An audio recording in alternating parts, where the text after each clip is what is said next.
Gary, welcome. How are you? I'm great, Mike. How you doing, buddy? Good, thank you. Nice to have you back. All right, let's start with Alabama.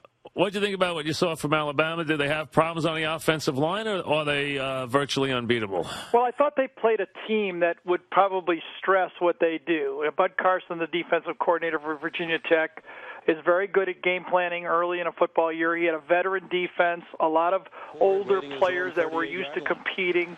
I mean, you got to understand, Virginia Tech circled this game for pride. They crowded the line of scrimmage. They had a new offensive line coach, Mario Cristobal, for Alabama, 3 new starters. I think it was a logical game that Alabama wasn't hitting on all cylinders. It's happened to them in the past, early in the season.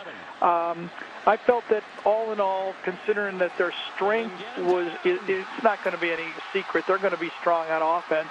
And I thought as well as they played on defense, I thought it was a perfect game for Nick Saban to use as motivation as they go forward.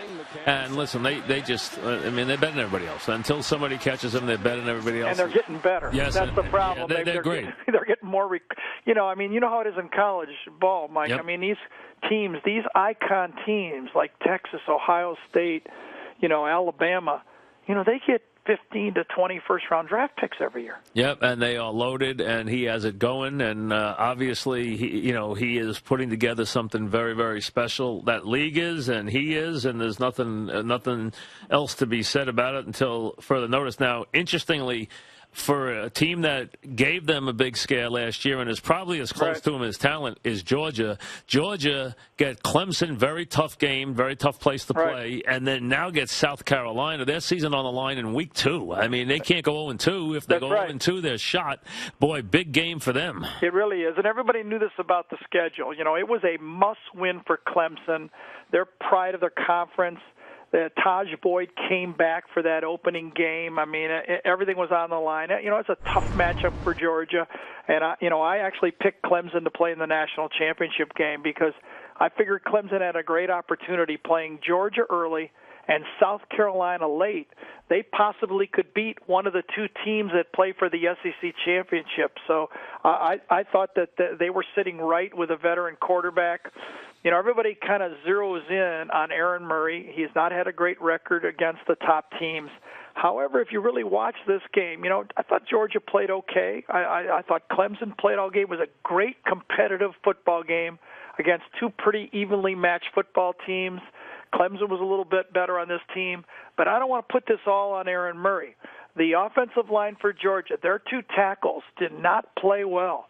And, that is somewhat of a storyline for Georgia in these big games. Especially this one, because the guy on the other side is named Mr. Clowney, and now he just scares people. He's coming back, and now against those tackles are now going to be actually upgraded this game. Yep. They're going to play 2 superior players to what they faced last week, and they struggled there. And Aaron Murray is a little bit dependent on Georgia being able to run the ball enough, and those 2 tackles giving him a little bit more time to throw.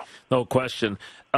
Is Clowney gotten to the point where he's actually overdone? I mean, can he actually live up to the hype that has? I mean, we have rarely. I mean, the only thing I can compare to it in my lifetime is Hugh Green, and Hugh Green was a great, great college player. I thought Ndamukong saw. He came close. He came close. Right. Clowney. And listen, I think Clowney's going to be an incredible pro. I mean, as long as he stays healthy, because he's a specimen. He's unbelievable. He's going to be better in the pro game. I mean, but he is getting so much attention. It's unbelievable.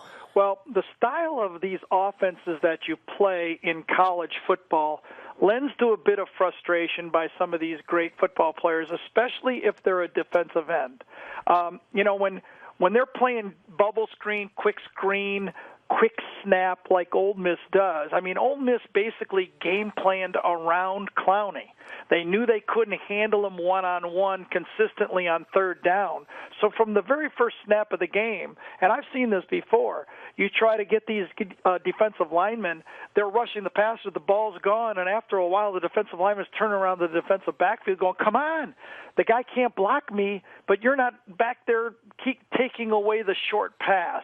And I think you got to kind of work in conjunction. I think he got a little bit frustrated, and, that's happened before, but you're right. I mean, as big as that play was against Michigan, that kind of set the table so high. I mean, I've seen him blocked in other games, but I also know that if you don't game plan against him, he can wreak havoc on your offensive football. Right, and he is an incredible specimen. Yeah. I mean, that's all there is to it. We're talking with Gary Danielson, CBS, as we do each and every week on the program on Fridays. All right, a couple of how good are they? How good is Ohio State? Well, I think considering their schedule, you have to believe that there's only probably it's funny how you phrase these things because they get kind of twisted around. I said it about Alabama last year. I thought there was only 3 games Alabama could lose. What I meant was if they just show up, they're winning the other 10. Right. They're just that good. And I think that's the way Ohio State is. They've got in their pocket right now, they've got 9 or 10 wins. So those 3 or 4 game season, those are the only games they possibly can lose. They're that good in talent. Urban Meyer will have them ready, but I think Michigan is a losable game for them. There's a few more that could be, and when you play the spread offense, yes, you can blow people out, but you can have one of those games where you're kind of dropping the ball and things aren't going exactly well for you because you're trying to do a little bit too much and you could get upset. I don't think so, though. I just think they're too good. I think it's going to come all the way down to the Michigan game.